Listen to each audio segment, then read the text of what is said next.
Naligo kami ng Bukal Spring, nag-ihaw ng talong, isda at karne para sa aming tanghalian.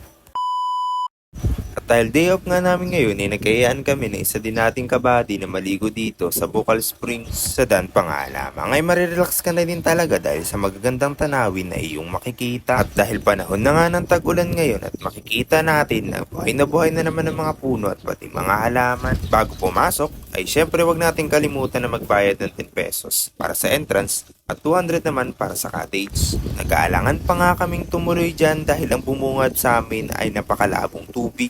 At laking gulat nga namin dyan ng itong bumungad sa amin dahil napakalinaw pala ng tubig sa kabilang banda nito. Ang totoo nga niyan ay napakalakas din talaga ng ulan nung nagbabiyahe kami papunta dito. Nawawalan na kami ng pag-asa noon at dahil sa isip-isip namin ay malabo nga ang tubig ngayon dahil maulan. Pero buti na nga lamang sinubukan din namin itong tignan para makasigurado. At syempre pagdating nga namin dyan ay hininda na namin agad ang aming mga lulutuin para naman kami may makain na. Inuna nga namin dyang niluto itong karne ng baboy dahil panigurado ito nga'y matagal maluto. Habang nakasalang nga itong karne ng baboy ay nagpalibot-libot muna ako dyan at napansin ko nga itong napakaraming isda na nagpapagilit dito sa Bukal Spring. Sadyang napakaganda lang din talagang pagmasdan nito at dahil sa sobrang linaw ng tubig ay makikita mo nga yung pinakang ilalim nito. At pagkatapos ko nga dyan maglibot-libot ay binalikan ko na rin itong aking niluluto at baka binawasan na ng aso. Abay, mahirap nang walang makain dito dahil nakakagutom din naman talaga lalo na pagkatapos mo mag-swimming. At nang malapit na maluto itong lahat ng ating karne, tinusok-tusok ko na rin itong talong para ito naman ang ating sunod na iluluto. Di ko nga din alam kung kami lang gumagawa nito sa talong na kapag nag-iihaw ay tinutusok-tusok ito para naman dito magputok-putok kapag niluluto na. Ganito din ba ginagawa niyo mga buddy?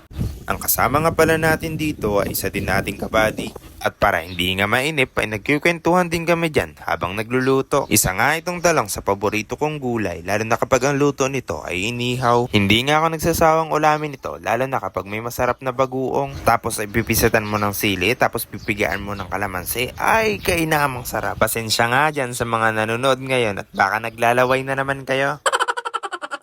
Ito nga ang naisipan namin lutuin dito dahil hindi mo na kailangan na kung ano-ano pang sahog na ihalo dito. Kapag nagpipiknik nga kami ay hindi din naman talaga nawawala yung mga ganitong ulam, ang mga inihaw. Bukod nga sa madali itong lutuin ay napakasarap din naman talaga. Sino ba namang hindi gaganahan kumain kung ganito ang iyong ulam tapos napakaganda pa ng paligid mo. Napatingin nga ako dyan sa bandang taas at nakita ko itong sinag ng araw sa mga puno at napakaganda din talaga nitong pagmasdan. Nakakaginhawa ng pakiramdam. Makalipas nga ang ilang minuto ng pagluluto ay sa wakas ay ayos na rin itong aming mga uulamin. At eto nga may kumakaway sa bandang gitna at nagpapapansin.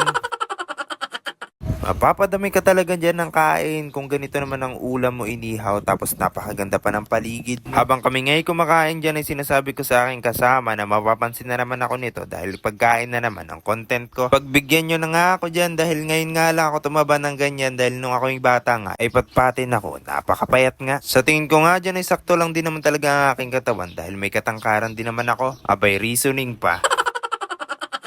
At pagkatapos nga dyan ay naligo na rin kami agad dahil busog na nga din at kailangan na magpatunaw ng kinain. Napakasarap talaga maligo dyan dahil bukod sa malinis ang tubig, napakalamig din talaga, nakakaginhawa sa pakiramdam. Ang totoo nga niya na binabalik-balikan ko talaga itong Bukal Spring dahil pang-apat ko na napunta rito.